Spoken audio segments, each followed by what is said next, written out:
شروع اللہ کے نام سے جو بڑا مہربان نہایت رحم والا ہے۔ اے پیغمبر صلی اللہ علیہ وآلہ وسلم، مسلمانوں سے کہہ دو کہ جب تم عورتوں کو طلاق دینے لگو تو ان کی عدت کے شروع میں طلاق دو اور عدت کا شمار رکھو، اور خدا سے جو تمہارا پروردگار ہے ڈرو، نہ تو تم ہی ان کو ایام عدت میں ان کے گھروں سے نکالو اور نہ وہ خود ہی نکلیں، ہاں اگر وہ صریح بے حیائی کریں تو نکال دینا چاہیے، اور یہ خدا کی حدیں ہیں، جو خدا کی حدوں سے تجاوز کرے گا وہ اپنے آپ پر ظلم کرے گا۔ اے طلاق دینے والے، تجھے کیا معلوم شاید خدا اس کے بعد کوئی رجعت کی سبیل پیدا کر دے۔ پھر جب وہ اپنی میعاد یعنی انقضاء عدت کے قریب پہنچ جائیں تو یا تو ان کو اچھی طرح سے زوجیت میں رہنے دو یا اچھی طرح سے علیحدہ کر دو، اور اپنے میں سے 2 منصف مردوں کو گواہ کر لو،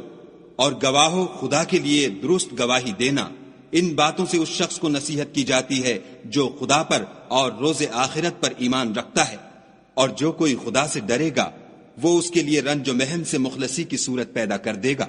اور اس کو ایسی جگہ سے رزق دے گا جہاں سے وہم و گمان بھی نہ ہو، اور جو خدا پر بھروسہ رکھے گا تو وہ اس کو کفایت کرے گا۔ خدا اپنے کام کو جو وہ کرنا چاہتا ہے پورا کر دیتا ہے، خدا نے ہر چیز کا اندازہ مقرر کر رکھا ہے۔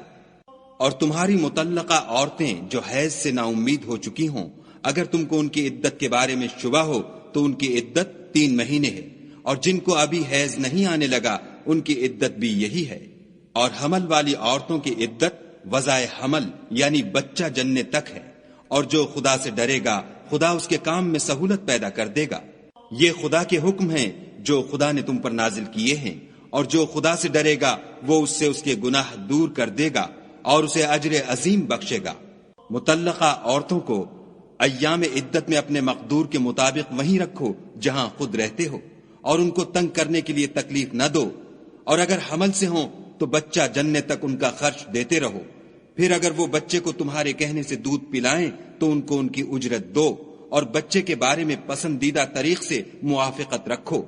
اور اگر باہم ضد اور نا اتفاقی کرو گے تو بچے کو اس کے باپ کے کہنے سے کوئی اور عورت دودھ پلائے گی۔ صاحب وسعت کو اپنی وسعت کے مطابق خرچ کرنا چاہیے، اور جس کے رزق میں تنگی ہو وہ جتنا خدا نے اس کو دیا ہے اس کے موافق خرچ کرے۔ خدا کسی کو تکلیف نہیں دیتا مگر اسی کے مطابق جو اس کو دیا ہے، اور خدا ان قریب تنگی کے بعد کشائش بخشے گا۔ اور بہت سی بستیوں کے رہنے والوں نے اپنے پروردگار اور اس کے پیغمبروں کے احکام سے سرکشی کی تو ہم نے ان کو سخت حساب میں پکڑ لیا، اور ان پر ایسا عذاب نازل کیا جو نہ دیکھا تھا نہ سنا۔ سو انہوں نے اپنے کاموں کی سزا کا مزہ چکھ لیا، اور ان کا انجام نقصان ہی تو تھا۔ خدا نے ان کے لیے سخت عذاب تیار کر رکھا ہے۔ تو اے ارباب دانش جو ایمان لائے ہو، خدا سے ڈرو۔ خدا نے تمہارے پاس نصیحت کی کتاب بھیجی ہے، اور اپنے پیغمبر بھی بھیجے ہیں جو تمہارے سامنے خدا کی واضح المطالب آیتیں پڑھتے ہیں، تاکہ جو لوگ ایمان لائے اور عمل نیک کرتے رہے ہیں ان کو اندھیرے سے نکال کر روشنی میں لے آئیں، اور جو شخص ایمان لائے گا اور عمل نیک کرے گا ان کو باغہائے بہشت میں داخل کرے گا، جن کے نیچے نہریں بہ رہی ہیں، ابد الآباد ان میں رہیں گے۔ خدا نے ان کو خوب رزق دیا ہے۔ خدا ہی تو ہے جس نے 7 آسمان پیدا کیے، اور ویسی ہی زمینیں، ان میں خدا کے حکم اترتے رہتے ہیں تاکہ تم لوگ جان لو کہ خدا ہر چیز پر قادر ہے، اور یہ کہ خدا اپنے علم سے ہر چیز پر احاطہ کیے ہوئے ہے۔